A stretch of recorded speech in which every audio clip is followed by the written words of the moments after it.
जन्म जयंती महावीर की आज मनाते हैं। जन्म जयंती महावीर की आज मनाते हैं। श्रद्धा के भावों से हम उन्हें बुलाते हैं। त्रिशूलानंदन लो वंदन करते चरणों में वंदन। त्रिशूलानंदन लो वंदन करते चरणों में वंदन। चित सुधीते रस दिन पावन प्रभु ने जन्म लिया था। चित सुधीते रस दिन पावन प्रभु ने जन्म लिया था। त्रिशूला की गोद में आगे कर खुशियों से भरा था। त्रिशूला की गोद में आगे कर खुशियों से भरा था। बोलो वीर प्रभु की जय बोलो, महावीर प्रभु की जय बोलो। महावीर के नाम से संकट टल जाते हैं।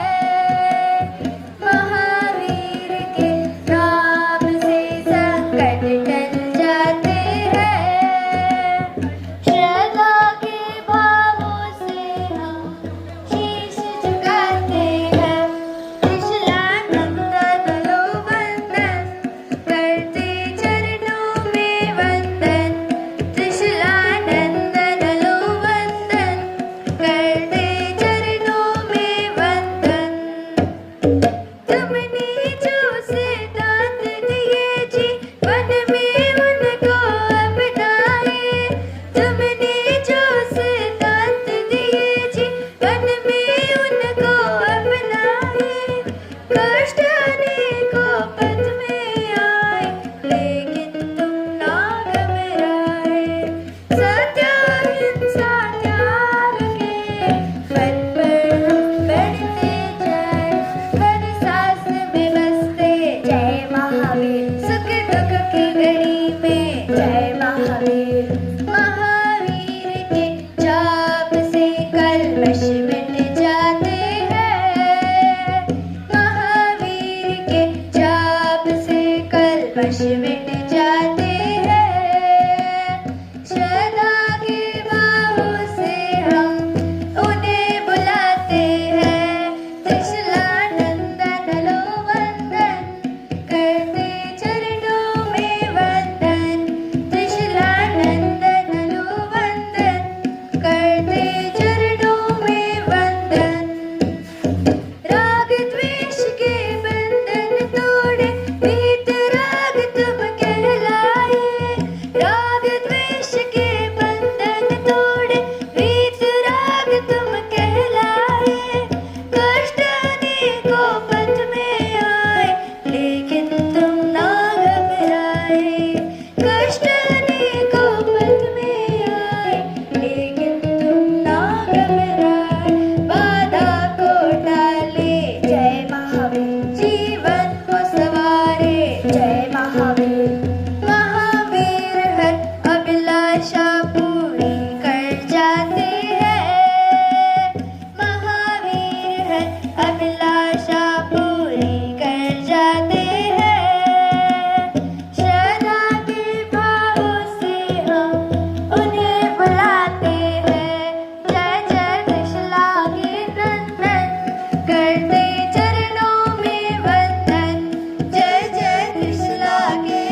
अनुपम भाई शाह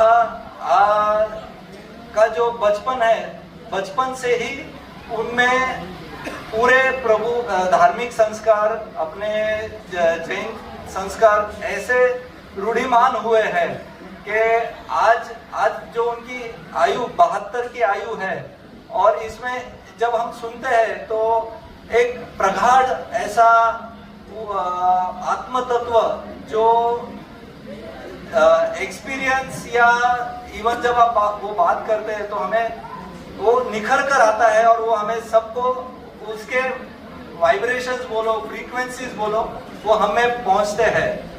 और एक बहुत ही अनूठा संयोग था जिसकी वजह से आज अनुपम भाई पूना में आए और पूना में अपने को लाभान्वित हुए हैं। तो ज़्यादा वक्त नहीं लेते हुए मैं अनुपम भाई को मैं विनंती करूंगा कि आज उनका जो विषय है भगवान महावीर स्वामी के ऊपर, तो वो कृपया प्रकट करें। सभी जनों से मैं विनंती करूंगा कि कृपया लक्ष्य पूर्वक पूरे दिल, दिमाग से और आत्मा से ये श्रवण करें, और ये जो श्रवण है आपको, हम सबको आखिरी तक कहीं ना कहीं जरूर काम में आएगा। तो आइए सुनते हैं अनुपम भाई जी को। करने से भूमिका बनती है, और जिस भूमिका के ऊपर हम अच्छी तरह से स्वाध्याय है उसको समझ सकते हैं, श्रद्धान कर सकते हैं, और सत्य को ग्रहण करके अपने जीवन को उन्नत भी कर सकते हैं। तो भूमिका बहुत जरूरी है। आप सब लोग साथ में दोहरा करके मुझे हिम्मत देना।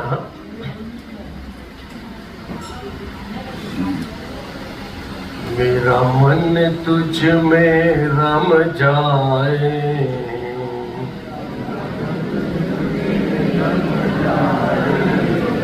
बस इतनी कृपा कीजिए,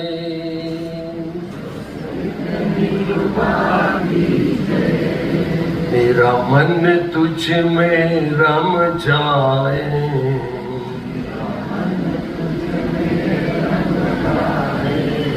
बस इतनी कृपा कीजिए,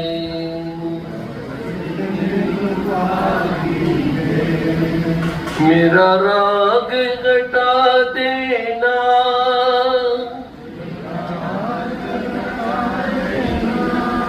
मेरे दोष मिटा देना,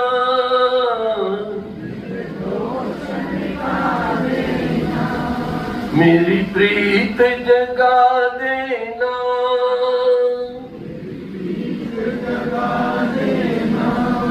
मेरा मोह मिटा देना,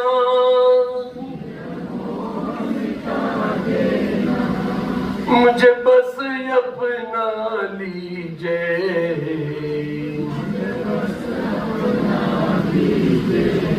चरणों में जगा दीजिए,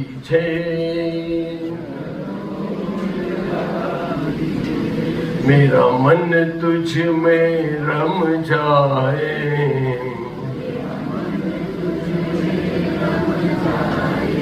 बस इतनी कृपा कीजिए,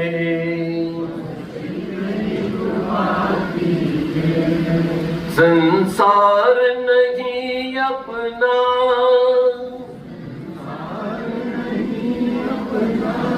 परिवार नहीं अपना,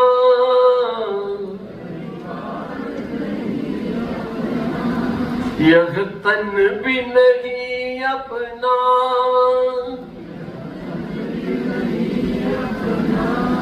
बस सपना ही सपना,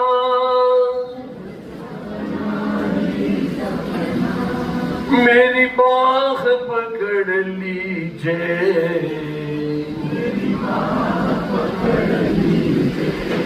संताप मिटा दीजिए,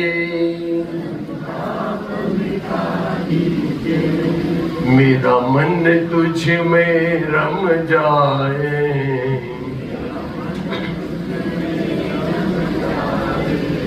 बस इतनी कृपा कीजिए,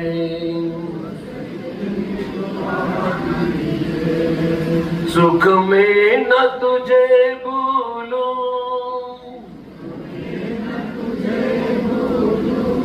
दुख में भी न घबराऊं, दिन रात तुझे ध्याऊं, तेरी भक्ति पा जाऊं, सत्संग की गंगा में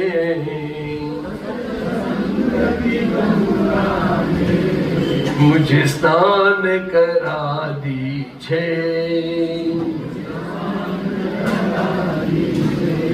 मेरा मन तुझ में रम जाए,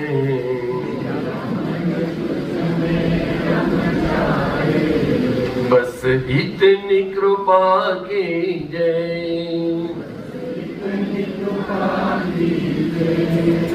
मेरा मन तेरा मंदिर हो,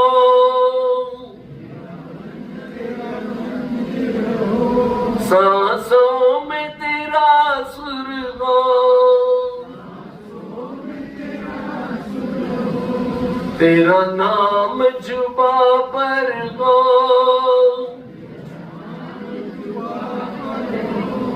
चरणों में झुका सर हो, मेरी जीवन नैया को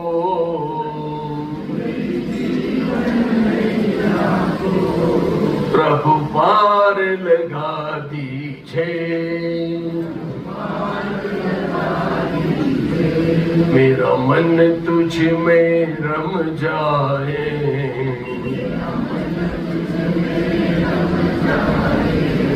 बस इतनी कृपा कीजिए, बस इतनी कृपा कीजिए, बस इतनी कृपा कीजिए।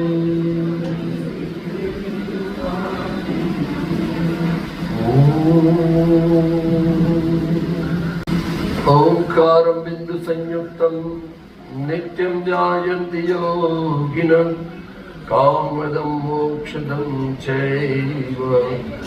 ओंकाराय नमो नमः। मोक्षमार्गस्य नेतारं भेत्तारं कर्मभूभृतां ज्ञातारं विश्वतत्त्वानां वन्दे तद्गुणलोकये। अज्ञानतिमिरान्धानां ज्ञानाञ्जनशलाकया चक्षुरुन्मीलितं येन तस्मै श्रीगुरुवे नमः। परम्पराचार्य गुरुवे नमः। परात्परगुरुवे नमः। साक्षात् प्रत्यक्ष श्री सद्गुरुवे नमो नमः।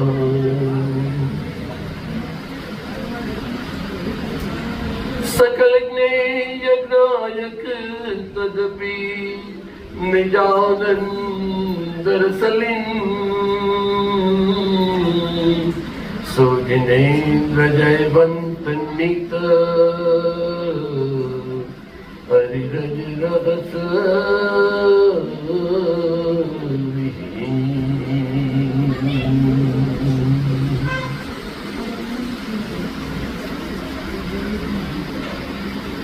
आप सर्व मोक्षों के देह देवल में विराजमान शुद्धात्मा को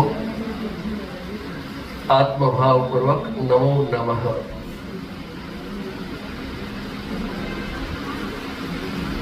परम पूज्य महाराज साहिब श्री चारों प्रज्ञा जी और महाराज साहिब परम पूज्य श्री सूर्य वंदना जी के चरण कमलों में कोटि कोटि वंदन। आज महावीर जयंती का पावन दिवस है।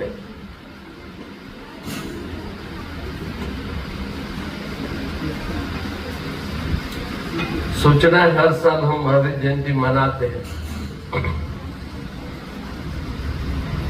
जीवन में बदलाव कितना आया। कोई भी चीज आप जीवन में करते हो तो बदलाव आता है कि नहीं।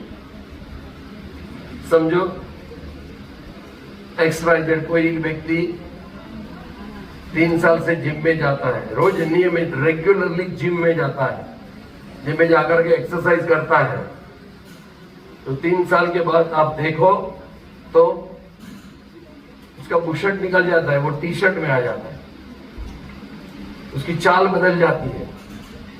चलने वाले सामने वो जब चलता है तब सामने वाले को ऐसा इंडिकेट करता है साइड में रहना, एक झापट लगी तो 32 निकल जाएंगे।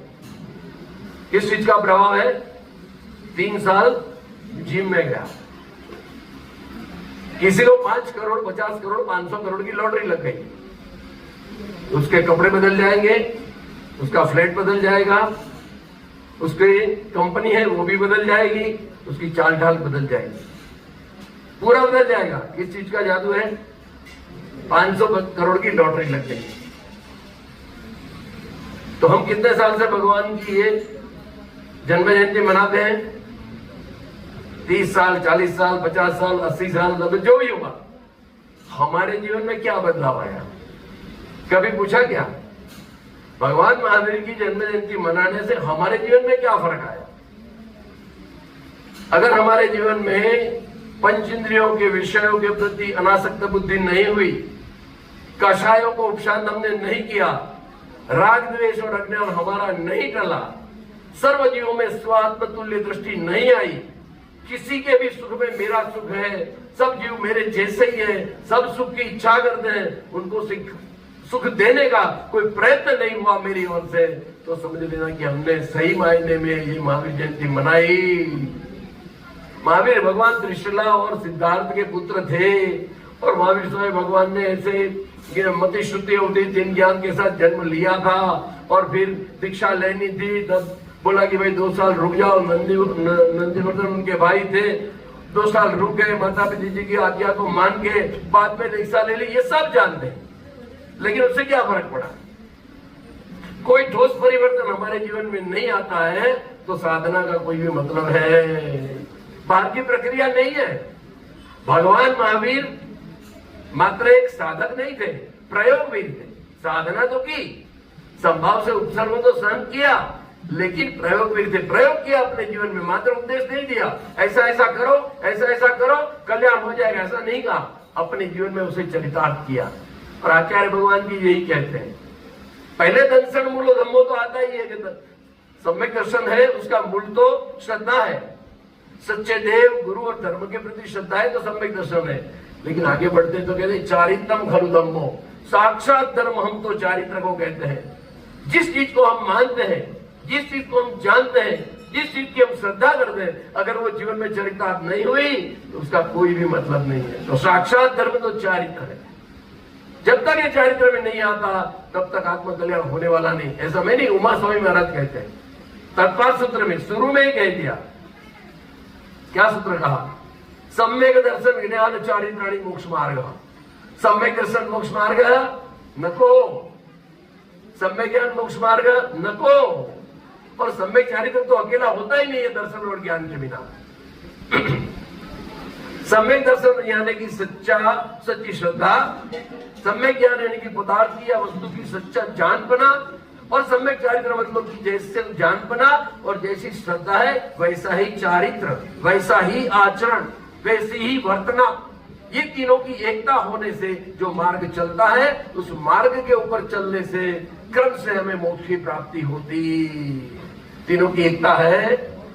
सोचा कभी वाणी सुनने से कभी कल्याण नहीं होगा? सिर्फ सुनना तो है, सुन करके समझना है और समझ करके जीवन में चरितार्थ करना है। तो ये रूटीन वाली बात आज हमें नहीं सोचना है।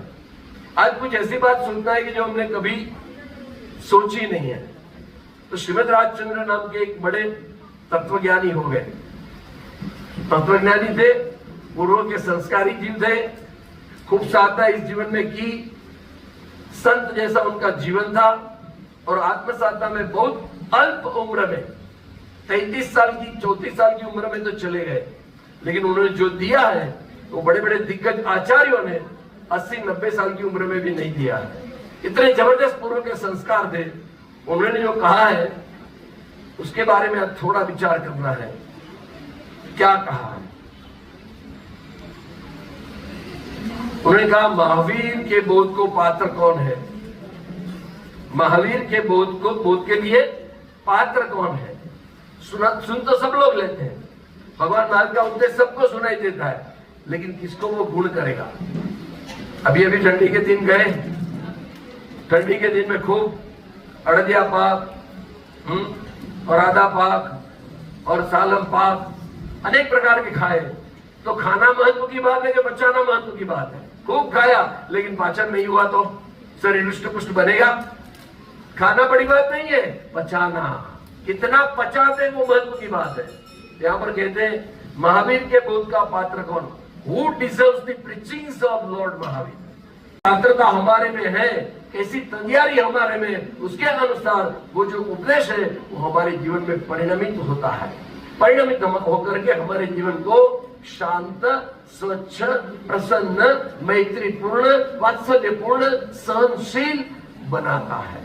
ऐसे गुणों का सहज प्रागट्य होता है। ये धर्म की देन है। जितने जितने तत्व का यथार्थ दान होगा उतना उतना जीव शांत होगा, उतना उतना जीव सहनशील होगा, उतना उतना जीव समाधान युक्त होगा। जितना जितना ज्ञान है उतना उतना समाधान है, और जितने जितना समाधान है उतनी उतनी शांति है। सच्चा ज्ञान प्रकट हुआ तो समाधान होना ही है। तो क्या कहा देखो, महावीर के बोध का पात्र कौन? Who deserves the preachings of Lord Mahavir? हम पात्र है क्या? 10 कमांडमेंट्स उसमें कह दिए। अब महावीर का कहा तो भगवान महावीर का नाम क्या था जन्म के समय? जन्म से महावीर नाम था, वर्तमान क्यों रखा? क्योंकि उनका जन्म होते ही चारों ओर 100 योजन में सुभिक्ष हो गया, जमीन एकदम फर्टाइल हो गई। 12 महीनों की जो उपज होती है, फल फूल या अनाज कहो, सबकी वहां पर वृद्धि हुई, वो सब उगने लगे। जन्मजात वैर को सब प्राणी भूल गए। शेर और बकरी वो साथ में, भेड़ बकरी वो साथ में, या सांप और मोर वो भी साथ में दिखने लगे। जन्मजात वैर को भूल गए, क्योंकि मति, श्रुति, अवधि ऐसे 3 ज्ञान के साथ महावीर स्वामी भगवान का जन्म हुआ। उनका प्रबल पुण्य होता है। 3 लोक में अगर सर्वश्रेष्ठ पुण्य किसी का है तो तीर्थंकर का होता है, उससे बढ़कर किसी का नहीं होता है। ऐसा पुण्यशाली जीव हुआ। और इसकी तो गर्भ कल्याण की स्तुति भी बोलते हैं हम। थोड़ा गुजराती आएगा, माफ कर। जाके गर्भ कल्याण धनपति आइयो, अवधि ज्ञान परवान सुइंद्र पठाइयो, रचिनव बार योजन नयरी सुहावनी, कनकरण मणि मंडित मंदिर अतिबनी, अतिबनी पौरी पगार परिखा सुवन उपवन सोहिए, नर नारी सुंदर चतुर भेख सुदेख जन मन मोहिए, ता जनक गृह 6 मास प्रथम ही रतन धारा वर्षियो, पुण्य रुचिक वासिनी जननी सेवा कर ही सब विधि हर्षियो। आगे सुरपुंजर कुरंजर करके वो ठीक है। इतना सब हुआ। 15 महीने तक उनके जन्म से पहले माता के गर्भ में आए, तब से रत्नों की दृष्टि हुई। उनका नाम क्या था? वर्धमान। लेकिन इस संसार में से अनंत काल से परिभ्रमण करता हुआ इस जीव हरेक योनियों में शारीरिक, आर्थिक, मानसिक अनेक प्रकार के दुख, कष्ट, जन्म के, मृत्यु के, ये जो सहन करता है उसमें से मुक्त होने की सुबुद्धि उनकी मिली, इसलिए उनका नाम सन्मतिनाथ पड़ा। सन्मति उनको प्राप्त हुई। अब उसको प्राप्त करने के लिए जबरदस्त पुरुषार्थ उन्होंने किया, इसलिए उनका नाम वीर पड़ा। ठीक, ऐसे पुरुषार्थ तो बहुत करने वाले हैं, लेकिन इतना पुरुषार्थ किया कि उसमें कितने भी कष्ट आए उसको परम संभाव से सहन किए।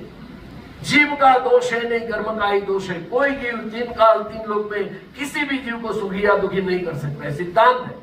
मैं लाख चाहूं तो भी आपको दुखी नहीं कर सकता हूं, मैं लाख चाहूं तो भी आपको सुखी नहीं कर सकता हूं, क्योंकि सुखी दुखी आप आपके कर्म से होते हैं। निमित्त बनता हूं अवश्य, वो बात अलग है, लेकिन मैं कर नहीं सकता। कोई अगर करता अपना करता है तो महाज्ञानी। ये बात उनकी समझ में आई तो परम वीरता से, परम पुरुषार्थ से उस मार्ग में आगे बढ़े, इसलिए वो अतिवीर हुए। और महावीर क्यों हुए? ऐसा जड़ में सलाख परिक्रम करने वाला तो you can count on finger tips, कोई पूरे हरेक काल में 24 तीर्थंकर ही होते हैं, 24 ही ऐसे जीव होते हैं, तो उसमें से एक जीव था, इसलिए वो महावीर कहलाए। उसका पराक्रम करने की किसी की ताकत नहीं है। तुम्हारे यहाँ होता है कि नहीं? 15 अगस्त पे भी देते हैं ना आप लोग, हाँ क्या अवार्ड आते हैं टीवी में, सब आता है, वीर चक्र, महावीर चक्र और परमवीर चक्र, एक ही है तीनों। वीर चक्र में वीरता का काम तो हुआ है, लेकिन ऐसे कई लोग कर सकते हैं। ऐसा एक काम किया, चलो हम उनको अवार्ड देते हैं, एप्रिशिएशन। उसके बाद महावीर चक्र, वो जो काम किए वो सब नहीं कर सकते, कोई कर सकते हैं, क्वाइट अ फ्यू और only a few you can say, तो वहां पर उनको महावीर चक्र। और परमवीर चक्र तो ऐसा जबरदस्त काम किया कि रेयरली कोई कर सकता है, रेयरेस्ट रेयर, ऐसी वीरता का काम किया तो उनको परमवीर चक्र मिला। यहां पर भी कहते हैं महावीर को के बोध को पात्र कौन? भगवान महावीर के बोध की बात चलती है, वर्तमान के बोध की बात नहीं चलती। महावीर की दशा प्राप्त होने के बाद, तीर्थंकर दशा प्राप्त होने के बाद, 8 कर्मों मतलब 4 घाती कर्मों का अक्षय करने के बाद महावीर साहब भगवान ने जो भी विस्तार दी उसकी बात चलती है। उसको कौन जीव इसको समझ सकता है? ऐसी तैयारी हमारी है तो हमें प्राप्त हो सकता है। देखो पहला लिख दिया, सत्पुरुष के चरणों का इच्छुक। सत यानी आत्मा, पुरुष यानी पौरुष, पुरुषार्थ। जिसका पुरुषार्थ अपने शुद्ध चैतन्य तत्व को प्रकट करने में निरंतर लगता है, या जिन्होंने पुरुषार्थ करके शुद्धात्म तत्व को प्राप्त कर लिया, अनुभूति कर ली है, इसके चरणों का इच्छुक। व्यवहार में करते होगे नहीं, उसमें जाके 6 महीना 12 महीना आप उनके साथ रहते हो। वकील बने तो क्या करोगे? कोई भी वकील जो अच्छी प्रैक्टिस करता है उसके साथ जाकर के 6-12 महीना साल रहोगे तो बराबर नॉलेज आ जाता है किस प्रकार से प्रैक्टिस करनी है। चार्टर्ड अकाउंटेंट बन गए तो सीधा ऑफिस खोल दोगे? नहीं, जो सीए है बड़े उनके साथ रहते हैं, थोड़ा टाइम रहते हैं, काम करते हैं, बाद में धीरे धीरे पार्टनर हो जाते हैं, कैपेसिटी आता है तो अपनी ऑफिस भी स्टार्ट करते हैं। तो ऐसे सत्य तत्व को, शुद्ध चैतन्य आत्मा को जिन्होंने प्रकट किया है, उनके चरणों का दास बन के हमको रहना पड़ेगा, तब ये प्राप्त होने वाला है, ऐसे नहीं होने वाला है। एक ही मार्ग है, जिन्होंने शुद्ध चैतन्य को प्रकट किया है उनके चरण कमल के में रह के, उनकी आज्ञा के अनुसार रह करके जो भव्य जीव साधना करता है वो अल्पकाल में उनके जैसा हो जाता है। उनके चरणों का, चरण की बात नहीं चलती है, चरण मतलब आज्ञा, चरण मतलब उपदेश, चरण मतलब चारित्र। उनका जो चारित्र है उसका वो इच्छुक है, मुझे भी ऐसा चारित्र प्रकट करना है, मुझे भी विनयी बनना है, दया, शांति, क्षमा, समता, पवित्रता, ब्रह्मचर्य इत्यादि मेरे में प्रकट हो, ऐसा मेरा जीवन करना है। मुझे इस दुनिया से कोई लेना देना नहीं, कोई अच्छा कह दे, कोई बुरा कह दे, कोई मान दे दे, कोई अपमान दे दे, करो इस मुर्दे का जो करना है, तो मुर्दा है, ये मेरा थोड़ी है। घर वाले ही जलाने वाले, उसके लेके जाने वाला हूँ क्या मैं? ये मेरा थोड़ी है, जलाने वाले हैं। तो मुझे कोई, इसको कोई कुछ कह दे तो मेरे मन में कोई विकल्प आता, क्योंकि वेद विज्ञान चलता है। ये शरीर और ये आत्मा दोनों एक क्षेत्रांतर है, लेकिन सर्वथा भिन्न है। मुर्दे को कभी देखा? मुर्दा अगर कोई ऐसा काम आ गया भैया कि जो आने वाले व्यक्ति थे नजदीक के, जो मर गया उसका, तो आप 4 घंटा 6 घंटा रखते हो, वो आ रहे हैं 4-6 घंटा जलाने के पहले रखते हैं। तो मुर्दा कभी बोला भाई जब जलाना हो तब जलाना, खाना तो दे दो? ऐसा मुर्दा बोला क्या? क्यों नहीं बोला? दूसरा व्यक्ति सोता है तो वो तो बोलता है कि भाई खाना तो टाइम हो गया, मुर्दा क्यों नहीं बोला? जानन हारा देखन हारा ऐसा आत्मा है, वो उसमें से चलाएगा। एक क्षेत्र होगा, दोनों रहते हैं लेकिन भिन्न है। मुर्दा जड़ अलग है और जानने वाले चैतन्य अलग है। चैतन्य की दृष्टि होती है तो देह प्रति आसक्ति है वो टूटती जाती है। महापुरुष को वही है, उन्होंने वही वेद में ज्ञान किया, मैं एकमात्र शुद्ध चैतन्य स्वरूपी आत्मा हूं, अनंत दर्शन, अनंत ज्ञान, अनंत सुख और अनंत वीर्य का पिंड हूं। मैं ज्ञाता दृष्टा चैतन्य स्वरूप हूं, चैतन्य ज्योति स्वरूप हूं। निरंजन निराकार हूं, अजार अमर अविनाशी हूं, ऐसे अपने स्वरूप के अंदर लक्ष्य किया और देह के प्रति आसक्ति कम करते गए तो धीरे धीरे धीरे धीरे अंतर्मुख होता है, एकाग्र होता है। अंतर्मुख होकर के उस स्थिरता को प्राप्त करता है, कोई एक भव्य काल में आत्मा की अनुभूति कर लेता है। तो पहली क्या बात चाहिए? सत्पुरुषों के चरणों को इच्छुक, जिसको भगवान को देख करके, सदगुरु को देख करके नमन करना पड़ता है, उसने भगवान को नहीं पहचाना है। नमन करना पड़ता है, उसने भगवान को नहीं पहचाना है। उनकी दशा देख करके, उनके भाव देख करके, उनका वैराग्य देख करके, उनकी जागृति देख करके सहज रूप से हम उसके चरणों में झुक जाते हैं। वहां पर सदगुरु की पहचान हुई है, नहीं तो सदपुरुष की पहचान नहीं हुई।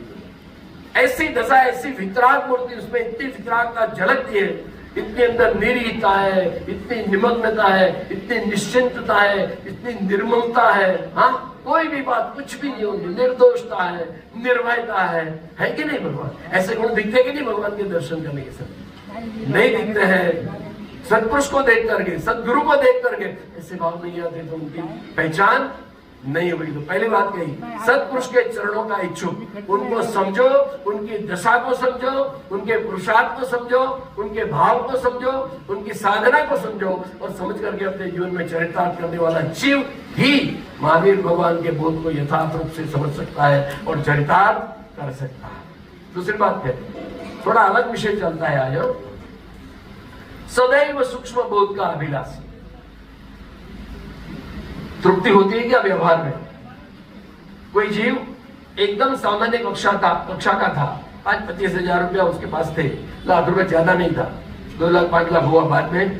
कोई सोचता है 2-5 लाख हो जाए तो बहुत अच्छा, फिर अपने को कुछ नहीं है। 2-5 लाख हुआ तो जरा कभी मिलना उसको। 2-5 लाख हो, मेरी ऐसी इच्छा है कि 5-15 लाख इधर तक पहुंच जाए तो अच्छा है। 15 लाख हुआ तो 50 लाख, 50 लाख हुआ तो करोड़, करोड़ हुआ तो कभी भी तृष्णा है उसका एंड नहीं आता है? सदैव वो बढ़ती जाती है। बोलते भी हो आप पूजा में, सोचा करता हूं भोगों से,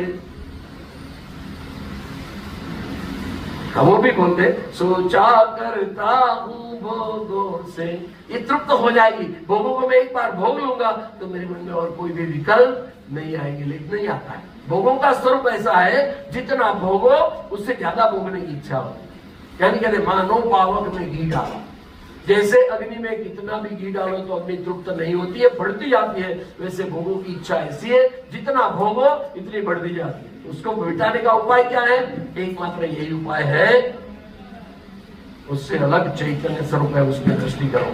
भोग मेरे सुख का कारण नहीं है, ऐसा नक्की करो। तो सूक्ष्म, जैसे वहां पर तृष्णा बढ़ती जाती है, वहां पर भी बोध का लोभ बढ़ता जाता है। उसको सूक्ष्मता से तत्व को जानने की इच्छा होती है और गहनता से जानने की इच्छा होती है, और जान करके अपने जीवन में वो अपना करके प्रसन्न रहता है, शांत रहता है, जो कुछ भी आता है उसको सहज रूप से सहन करता है।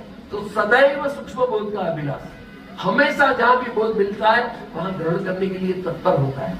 उसकी दृष्टि क्या करता हूं उसके ऊपर नहीं होती, अन्य जीव में सत्य कितना है उसको ग्रहण करने के ऊपर है। और सत्य को ग्रहण करने की, जैसे मेडिकेटेड रूल रहता है, उसको पानी में डालो,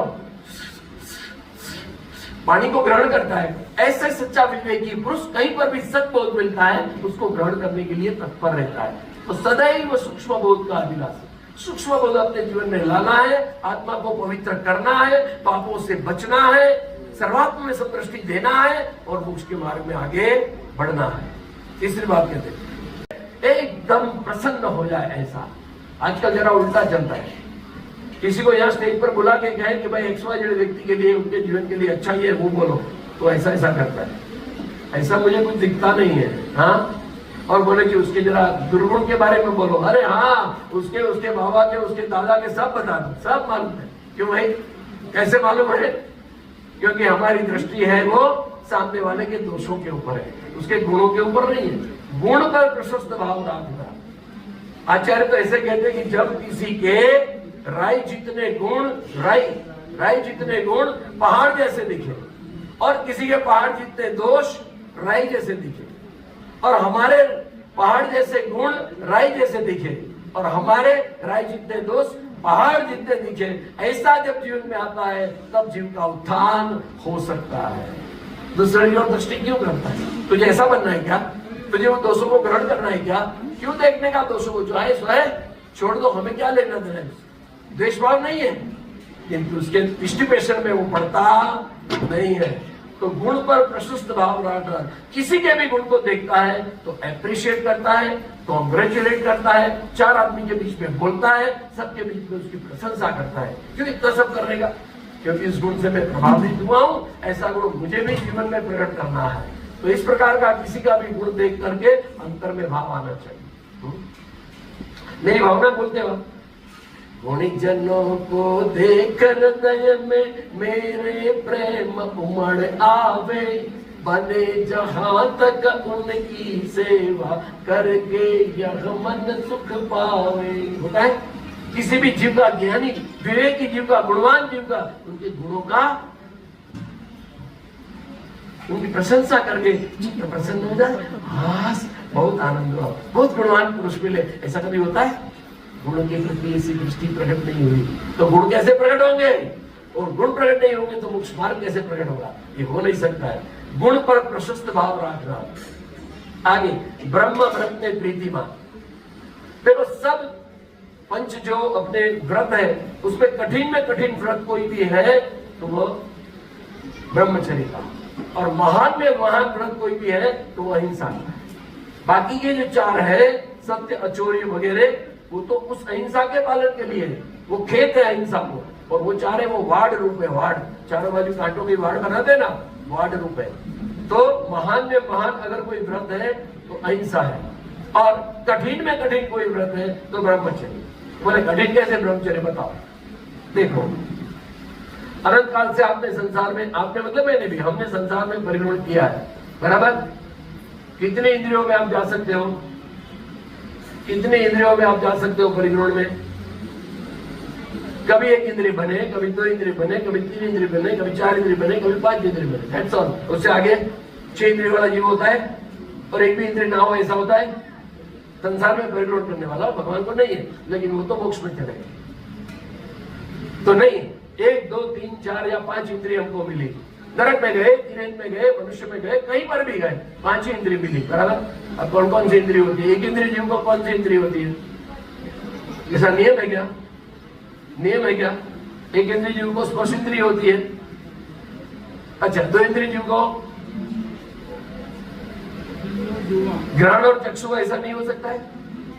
चक्षु और कर्ण हो, ऐसा नहीं हो सकता है? 2 इंद्रिय चाहिए, चक्षु और कर्ण है नहीं। एक इंद्रिय जीव को नियम से स्पर्श इंद्रिय होगी, 2 इंद्रिय जीव को नियम से स्पर्श और रसना ही होगी, 3 इंद्रिय जीव को नियम से स्पर्श, रसना और घ्राण ही होगी, 4 इंद्रिय जीव को नियम से स्पर्श, रसना, घ्राण और चक्षु इंद्रिय होगी, और 5 इंद्रिय जीव को 4 के ऊपर कर्ण इंद्रिय भी होगी। ऐसा नियम है। मन है तो फिर संगनी और असंगनी हो जाते हैं। मन है तो संगनी है, नहीं है तो असंगनी है, लेकिन इंद्रिय 5 ही होती। अब 5 होगा घूस, सा, अ निकालो। गुरुत्तम साधारण अवयव स्कूल में पढ़े ना, दफ्तर लेके जाते थे तब। निकालो, क्या निकलता है कॉमन 5 में? एक इंद्रिय, 2 इंद्रिय, 3 इंद्रिय, 4 इंद्रिय, 5 इंद्रिय, कॉमन क्या निकला?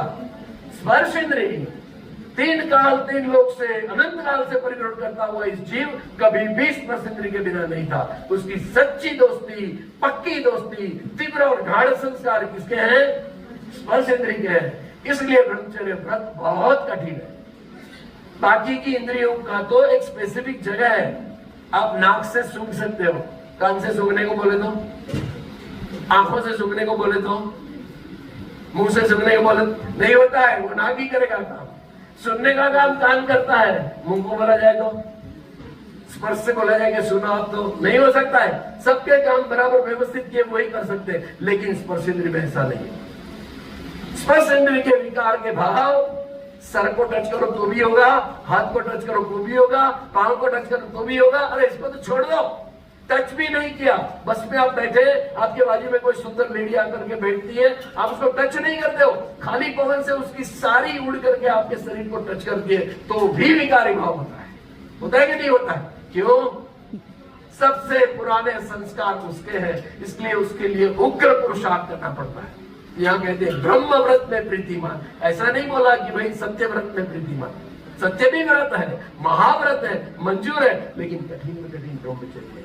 ब्रह्मचर्य के पालन से बाकी के व्रतों को सहज रूप से जीव पालन कर सकता है, ऐसी एक शक्ति का संचार होता है। तो ब्रह्म व्रत में प्रीतिमान। समय कम है, ज्यादा नहीं बोल पाएंगे।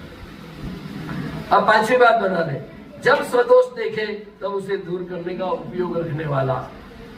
ये बहुत डिफिकल्ट बात है। मुझे तो अपने में कोई दोष दिखता ही नहीं। गुजराती में हमारे में हूं तो ढाई मानो दीकरो छू, हूं तो ढाई मानो दीकरो छू, मेरे में कोई दोष नहीं। आप लोग ऐसा करो, आप ऐसा करो, आप ऐसा करो, आप मुझे पूछ के करो। हाँ, मेरे में कोई दोष है जब खुद ही अनंत दोषों से भरा हुआ है। परिग्रहण क्यों करता है?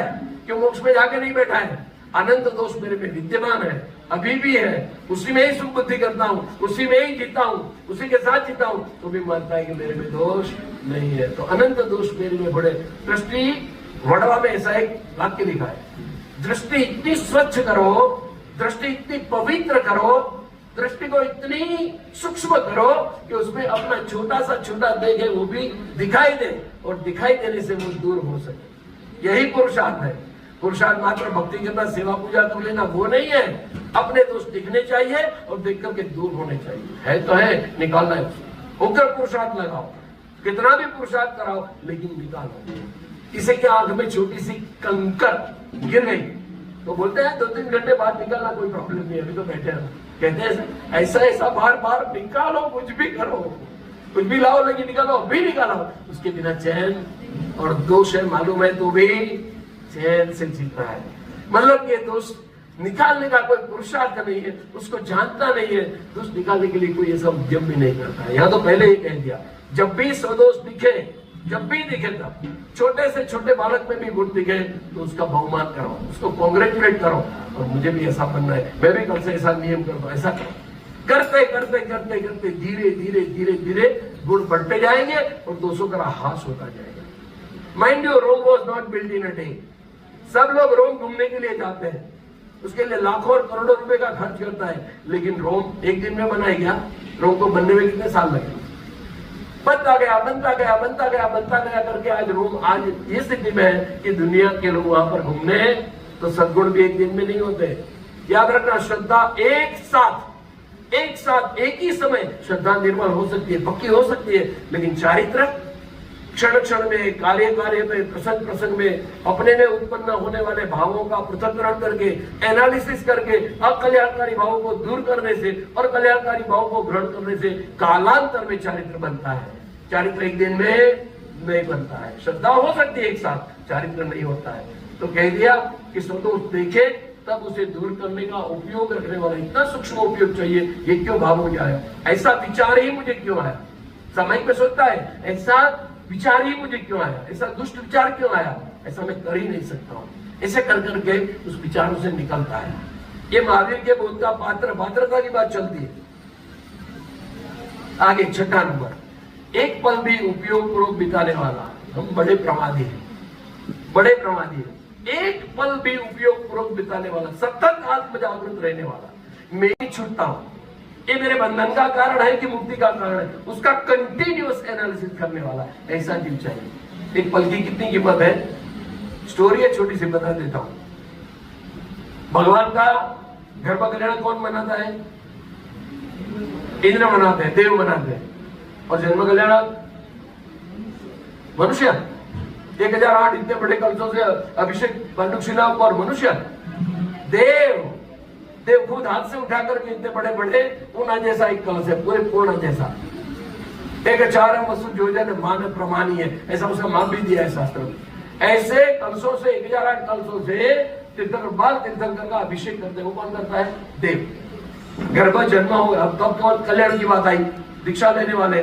तो प्रश्न ये आया कि उनकी पालकी उठा करके जंगल तक लेके जाना है, महल से दीक्षा लेते हैं। तो सब इकट्ठे हुए। अब देवों ने कह दिया कि भगवान का गर्भ कल्याण हमने मनाया, जन्म कल्याण हमने मनाया, तो अभी ये जो दीक्षा कल्याण है उसमें पालकी उठाने का भी हमको ही मिलना चाहिए चांस। मनुष्य कहते हैं कि भगवान है, वो हमारे मनुष्य में से एक हुए, वो देव तो है नहीं, तो ये चांस हमको मिलना चाहिए। अब दोनों के बीच में मीठा कलह हो गया। देव बोलते हैं हमारा राइट है, मनुष्य बोलता है हमारा राइट है। तो दोनों लवाद के पास गए, तो कथा भी हो गए। लवाद मतलब कि जो उसका निराकरण कर सके ऐसे व्यक्ति के पास गए और जाकर के बोला कि भाई ऐसा ऐसा प्रॉब्लम है। देव कहते हैं हमें चांस मिलना चाहिए पालकी उठाने का, और मनुष्य बोलते हैं हमें चांस मिलना चाहिए। अब किसको मिले? खूब विचार के निष्कर्ष में लवाद ने सोच करके जजमेंट दिया कि जो इस तीर्थंकर भगवान के जैसे दीक्षा ग्रहण कर सकते हैं, संयम का पालन कर सकते हैं, ऐसे व्यक्ति को ही ये पालकी उठाने का लाभ मिलेगा। और सौधर में इंद्र चौधार आंसुओं से रोने लगता है, मेरी सर्व संपत्ति आप ले लो। तो संपत्ति की हमको कल्पना नहीं है, पुना तो उसके सामने कुछ भी नहीं है, पूर्ण पुना इतनी संपत्ति है। वो बोलता है मेरी सर्व संपत्ति ले लो, तो भगवान की पालकी उठाने का हमें चांस दो। चांस मिलता मनुष्य को क्यों मिला? मनुष्य भाव मिला, उसमें आप संयम को धारण कर सकते हो। सम्यक को तो कहीं भी प्राप्त होता है, संयम को धारण कर सकते हो, संयम को धारण करके दीक्षा ले सकते हो और केवल ज्ञान की प्राप्ति भी कर सकते हो, जो अन्य किसी भी भाव में नहीं होती। ये मनुष्य का भाव में मिला है। एक एक पल लाख रुपए की गाना तो गा लेते हैं कहीं पर भी भक्ति में, तारी एक एक पल जाए लाखनी, तो माड़ा रे जबीले प्रभु नामनी। एक एक पल जाए लाखनी, लाख की जाती है, लगता है क्या? इतने साल गए माता जी, सफेद हो गए, मालूम पड़ा क्या कहाँ गए वर्ष? बताओ मुझे, मालूम पड़ा क्या? छपड़े सफेद हो गए, लेकिन मालूम नहीं पड़ा। पानी के रेले की तरफ जीवन चला गया। ऐसे नहीं जाने देना, एक पल भी उपयोग पूर्वक बिताना। एक जो करता हूं उसका सदुपयोग होता है कि नहीं, ये मेरे कल्याण में जाता है कि नहीं, परमात्मा का स्वरूप याद आता है कि नहीं, अन्य की बात कुछ अच्छा करता हूं कि नहीं, विवाह भाव में तो नहीं जाता, विषय कषाय में तो नहीं जाता, दूसरों को परेशान तो नहीं करता। ये हमेशा ख्याल में रखना चाहिए। ऐसा जीव ही भगवान महावीर के बोध को यथार्थ रूप से ग्रहण करके आत्म कल्याण कर सकता है। आगे एकांतवास की प्रशंसा करने वाला। एकांतवास, एकांत बहुत बुरी चीज है। अगर उसका सदुपयोग किया तो उसके जैसी उत्तम कोई चीज नहीं है, क्योंकि मुनि कई महीनों तक एकांत का पालन करते हैं, एकांत स्थल में रहते हैं, एकांत साधना करते हैं, क्योंकि विवेक दृष्टि प्रकट हुई है, शुद्ध चैतन्य को प्राप्त करने की एक झंखना प्रकट हुई है, और उसके लिए वो साधना करते हैं तो सम्यक रूप से परिणमन होते हैं। लेकिन ऐसी दृष्टि जिसको नहीं है, विषय कषायों में जो प्रवृत्त है, उसको एकांत मिल जाए तो वो अनर्थ कर देता है। तो एकांतवास की अंदर शुद्ध चैतन्य को प्रकट करने के लिए दुनिया से दूर हटो। ज्ञानी पुरुष, विवेकी पुरुष को दुनिया के कोलाहल से रस नहीं है, कोलाहल में कोई रस नहीं।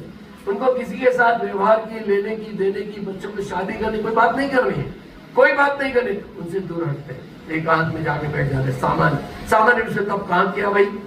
महापुरुषों ने तब कहाँ किया? नदी के तट के ऊपर या पहाड़ की टोच के ऊपर, जहाँ कोई पहुंच नहीं सकता, वहां पर जाकर के उन्होंने तब किया है। तो एकांत वास्ते उठाना, आत्मा को प्राप्त करना है, एकांत चाहिए। कोई विकल्प ना हो, कोई चिंता ना हो, कोई भय ना हो, कोई डर ना हो, कोई भी दूसरा विकल्प ना हो, वहां पर निर्विकल्प दिशा में आत्मा की अनुभूति होती। एकांत वास्ते उठाना, एकांत में रह करके एकत्व को, अपने शुद्ध चैतन्य को प्रकट करना है, उसमें दुनिया का कोई काम नहीं। विकल्प होते हैं, उसको ऊपर से दूर करना, उसी का नाम ध्यान है। धीरे धीरे धीरे करके विकल्पों से हटता है और अपने स्वरूप की ओर आता है। तो कहता है एकांतवास की प्रशंसा करने वाला है, उसका कई दिन साधना में भी, आश्रम में रहते हैं तो भी 8 दिन 15 दिन अकेला निकल जाता है। कहीं इधर में चला जाएगा, कहीं तारंगा में चला जाएगा, कहीं जाकर एकांत में साधना करते, तो वही आत्मा की प्राप्ति होती। केवल ज्ञान, खाते खाते केवल ज्ञान होता है क्या? भोजन करते करते केवल ज्ञान होता है क्या? शादी में फेरे घूमते केवल ज्ञान होता है क्या? फैक्ट्री में बैठे बैठे, बैंक में बैठे तो केवल ज्ञान होता है क्या? निर्विकल्प दशा, निर्विकल्प स्थान में एकदम निर्विकल्प चैतन्य होने से ही होती है। सब विकल्पों को मिटाना है, उसके लिए श्रेष्ठ साधन एकांत है। कोई 3 बजे का, जो सुबह 3 बजे का समय कहा गया है, ब्रह्म मुहूर्त, वो बेस्ट समय है, जब विषयों में जग पूरा सोता है। जब जग विषयों में रच बच कर गाफिल निद्रा में सोता हो, अथवा वह शिव के निष्कंटक पथ में विषकंटक बोता हो, अर्ध निशा का सन्नाटा, वन में वनचारी चरते हो। तब ज्ञानी क्या करते हैं? तब शांत निराकुल मानस तुम तत्वों का चिंतन करते हो। हम तो सोते हैं 3 बजे, ज्ञानी क्या करते हैं? उनके सामयिक में लग जाते, तब शांत निराकुल मानस तुम तत्वों का चिंतन करते हो। तो एकांतवास की प्रशंसा करने वाला है। आगे तीर्थादि प्रवास का उच्छृंगी। तीर्थादि प्रवास, आजकल तीर्थ नहीं रहे, तीर्थ यात्रा कोई नहीं जाता, आजकल पिकनिक पे जाते हैं सभी। चलो 4 दिन जाएंगे, जरा चेंज मिल जाएगा, मजा आएगा, कुछ जाएंगे, अच्छा खाना पीना महाराज को साथ में लेके जाएंगे और मजा आ जाएगा। कौन से ज्ञानी पुरुष हुए, कैसी साधना की, कैसी पवित्रता वहां पर है, उस पवित्रता का हमको स्पर्शन होता है कि नहीं, ये कोई नहीं समझता। समय शिखर में जाओ तो भी बॉम्बे पुनः जैसा मजा आया, हम तो जाके आ गए, कुछ नहीं। 20-20 तीर्थंकर जहां से मोक्ष गए, इतनी पावन भूमि है, कंकड़ कंकड़ मुनि जहां से मोक्ष गए, उसके अंदर पांव रखते ही अंदर में एकदम कंपारी होती है। ऐसा होता है कभी? नहीं होता है। क्यों? क्योंकि विवेक है ही नहीं। ऐसी पवित्र भूमि का, उसकी पवित्रता भी हमको स्पर्श नहीं कर पाती है, तो क्या तीर्थ यात्रा की? तीर्थादि प्रवास का उच्छृंगी वहां पर जाता है, उसको पवित्रता का अनुभव करने का प्रयत्न करता है, शांत चित्त से एक बाजू बैठकर। इतने गए मोक्ष, इतनी तपस्या की, तो कितनी पावन भूमि। वहां पर ऐसे ज्ञानी पुरुष भी मिल जाते हैं, वहां पर ऐसे साधु भी मिल जाते हैं, उनके पास रहने से सत्संग का, दान का लाभ मिलता है, बोध मिलता है, बोध मिलकर जागृति मिलती है, नियम मिलता है, कहीं आहार दान दे सकते, कितना पुण्य का काम होता है। लेकिन ऐसा कुछ नहीं करता है, क्योंकि वह पिकनिक हो जाती है। पिकनिक नहीं है, आत्मा को जगाने का स्थल है, विशेष रूप से साधना करने का स्थल है। साधना करना, आत्मा को जगाना, और जगा करके जो संस्कार लेके आते हैं उसको वापस यहाँ पर ला करके कैपिटलाइज करना, उसी को उसके अंदर और पुरुषार्थ को लगाना, ऐसा विवेकी पुरुष करता है। तो कहते हैं तीर्थादि प्रवास का उमंगी उच्छृंगी और निहार का नियम रखने वाला। आहार का कोई नियम नहीं है आजकल। कैसा अनाज खाता हूँ, कितना खाता हूँ, कितनी बार खाता हूँ, कौन से वक्त खाता हूँ, कोई डिसिप्लिन नहीं। सब चलता है, जब भी देना है दे दो, जब भी देना है दे दो। एक फिल्म आया था ना, उसमें ऐसे एक प्रसंग लिया था। सब 4, 5, 6, 8 मित्र हैं, वो बोलते हैं चलो चलो हम तो हमारी नानी के घर जाएंगे, नानी गांव में उधर जाएंगे, शहर में से निकलते हैं, नानी के घर जाते हैं। नानी को बड़े प्रेम से, अरे मेरा लड़के का लड़का मतलब नाती जो बोलते हैं वो आया है और साथ में उसके मित्र आए हैं, तो चलो खीर बना दिए, और खीर बना के बराबर सबको खिला दिए। उसमें एक मोटू सब दिखाया, मोटू के देख के हंसी आती, उसने भी बराबर झपट के खीर खाई, इतनी खीर खाई कि बिल्कुल बाद में दर्द होने लगा। ज्यादा जरूरत से खा ली तो पेट में दर्द होने लगा, तो सोता नहीं था, ऐसा ऐसा ऐसा करता था। दादी ने देखा कि उसको कुछ तकलीफ है, तो दादी ने बोला कि भैया एक काम करो, क्या हो रहा है? पेट में दर्द हो रहा है, बहुत दर्द हो रहा है। अच्छा दर्द हो रहा है, चलो मैं 1 चम्मच चूरन दे देती हूँ, ले ले 1 चम्मच चूरन ले ले, ठीक हो जाएगा। तो बोलता है अरे माँ जी 1 चम्मच चूरन खाने की जगह होती तो 1 चम्मच खीर ना खा लेता। देखो दशा कहां पर जाती है। 1 चम्मच चूरन की जगह होती तो 1 चम्मच खीर ना खा लेता, क्यों मैं नहीं खाता? तो इसको देख करके, पेट को देख के खाना है, हम पेट को देख के नहीं खाते, इसको देख के खाते हैं। इसको देख के नहीं खाने का, टेस्ट से नहीं खाने का, पेट में कितनी जगह है वो खाने का। भोजन ऐसा होना चाहिए जो भोजन सुपाच्य हो, भोजन ऐसा होना चाहिए कि भाई आधा पेट भरो, आधा पेट पानी से भरो, पौना पेट भरो, आधा पेट पानी से भरो, इतना अंदर हिलने की हवा को वो भी जगह होनी चाहिए। रखते नहीं आहार का, उसका नियम ही भरो, डिसिप्लिन होना चाहिए। डिसिप्लिन जगह से साधना में एक बात बताई आचार्य विद्यासागर जी महाराज ने, साधना में एक समय में आप बैठते हो उसका समय एक ही होना चाहिए, उसका आसन एक ही होना चाहिए, उसमें पद्धति एक ही होनी चाहिए। बदल नहीं करना, एक 4 बजे किया, एक दिन 6 बजे किया, एक दिन सुबह किया, एक दिन शाम को किया, उपयोग नहीं लगता है। एक ही समय पे, एक ही जगह पर, एक ही आसन में, एक ही भाव से, एक ही समय तक साधना करने से शरीर भी उसके अनुरूप हो जाता है, धीरे धीरे एडजस्ट हो जाता है। आप 3 बजे उठने का ट्राई करो, मैं वेट करता हूँ, 15 दिन आप उठो, 16वें दिन ऑटोमेटिक 3 बजे आप खुल जाएगी, कोई अलार्म की जरूरत नहीं। 3 बजे 15 दिन उठो, 16वें दिन ऑटोमेटिक उठ जाएगी, शरीर उसके एडजस्ट हो जाता है। लेकिन हम ये तो जानते ही, आप जो आया डालो अंदर, हमारा खाना जो चलता है वो तो गटर है, गटर, कुछ भी डालो, कभी भी डालो, सब चलता है। इस जीव को तत्व की प्राप्ति नहीं होती, क्योंकि पेट के स्नायुओं का डायरेक्ट कनेक्शन भगत के स्नायुओं के साथ होता है। जिसके आहार में डिसिप्लिन नहीं है, उसके अंदर प्रमाद भूल रहता है, जबरदस्त प्रमाद रहता है, वो समता से कोई साधना नहीं कर सकता है। इतना खा के फिर बोलो चलो सामायिक पे बैठो, सामायिक में क्या करेगा? सामायिक तो ऐसे ही चलेगी ना भाई, क्योंकि इतना खाया। यानी भोजन करते हैं, लेकिन हम गुजराती में औगदावता नहीं, हाँ अक्रांतिया जिसको बोलते हैं, खाने का ऐसा नहीं करते। शरीर चलाना है, साधन है, उसको संभालना है, ठीक है, लेकिन उतना ही लेना चाहिए। आहार विहार में घूमने का भी, उसका भी नियम होना चाहिए। 8 बजे सो जाओ, 10 बजे सो जाओ, 12 बजे, ऐसा नहीं। 8 बजे सोने का सोने का, 9 बजे सोने का सोने का, 10 बजे सोने का सोने का फिक्स, और 3 बजे उठने का, ऐसा डिसिप्लिन लाइफ है तो शरीर में कोई भी रोग नहीं आता। आहार विहार और निहार का भी नियम, निहार मतलब 2 नंबर वगैरह जाते हैं, उसको भी अगर डिसिप्लिन नहीं रखा, जब कुदरती आवेग आते हैं उसको आप रोक लेते हो, तो जब कभी भी आप जाओगे ना तो वो होगा ही नहीं कुछ। सोचो किसी को इच्छा हुई 2 नंबर की और रोक लिया, 2-3 घंटा रोक लिया, फिर बाद में फुर्सत में जाएगा तो उतरेगा ही नहीं।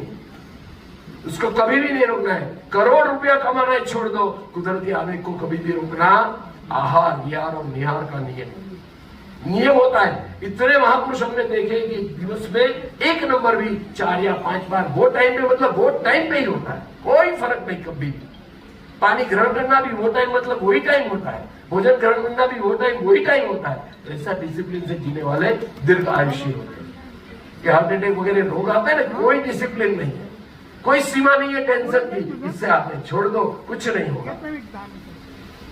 नियम रखने वाला ऐसा पुरुष ही एकाग्र भाव से, नहीं तो बीच में कुछ विकल्प आएंगे साधना में, साधना करता उस वक्त, स्वाध्याय सुनता उस वक्त विकल्प आएंगे, उससे बचने के लिए उसका नियम होना चाहिए।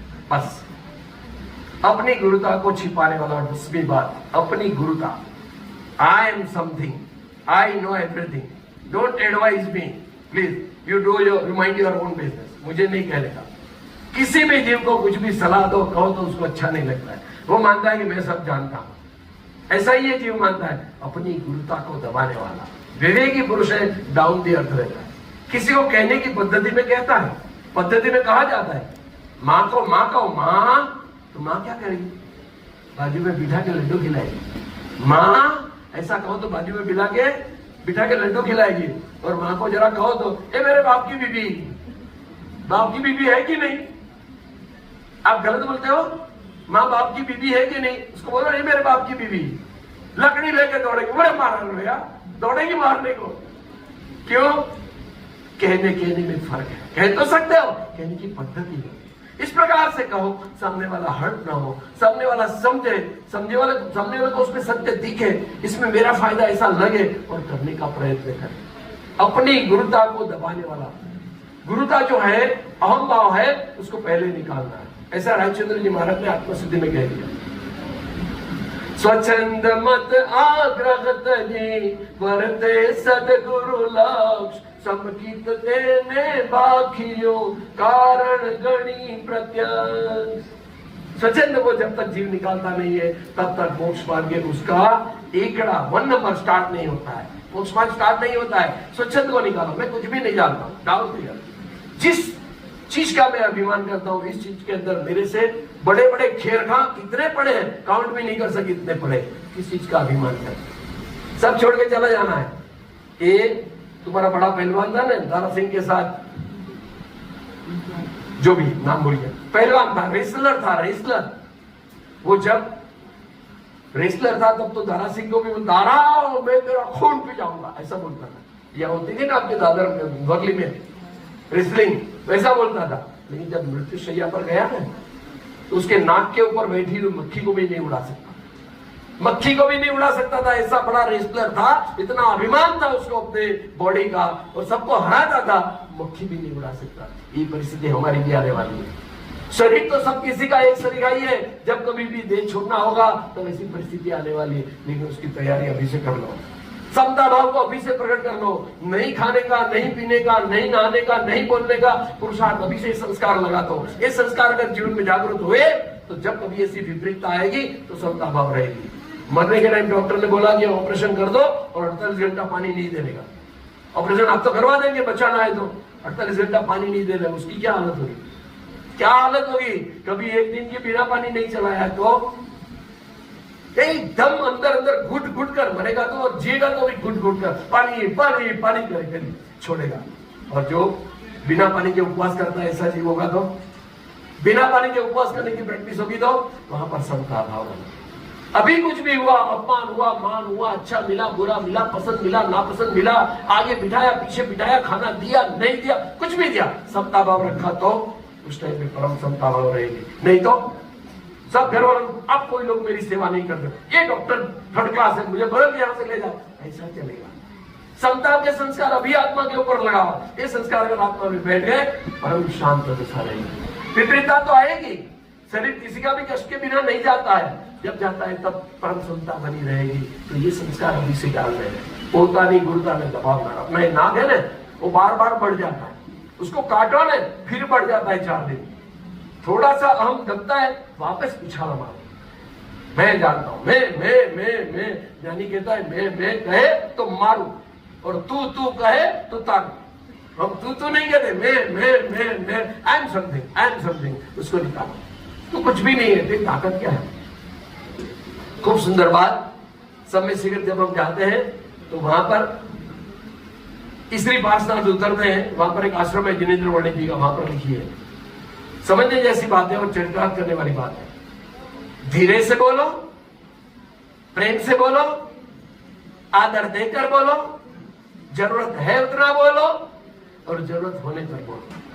5 चीज, धीरे से बोलो, प्रेम से बोलो, आदर देकर बोलो, जरूरत होने पर बोलो, और जरूरत है उतना बोलो।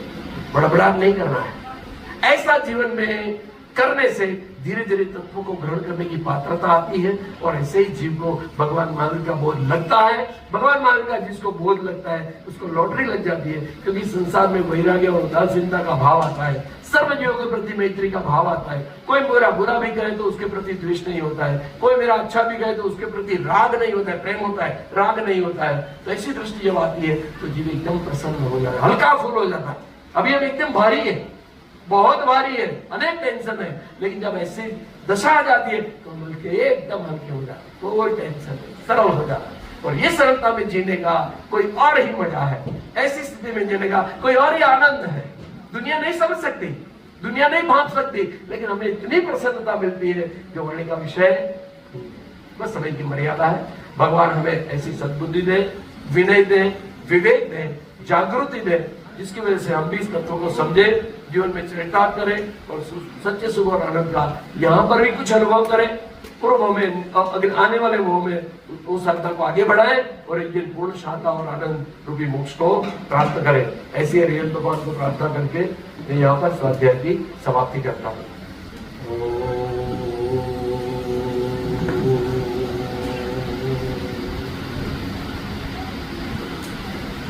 सुख धाम अनंत सुसंत जहि, दिन रात्र रहे तद ध्यानमयि, पर शांति अनंत सुधामय दे, प्रणमो वदते वरदे जयते, ओ प्रणमो वदते वरदे जयते। बोलो श्री महावीर स्वामी भगवान की।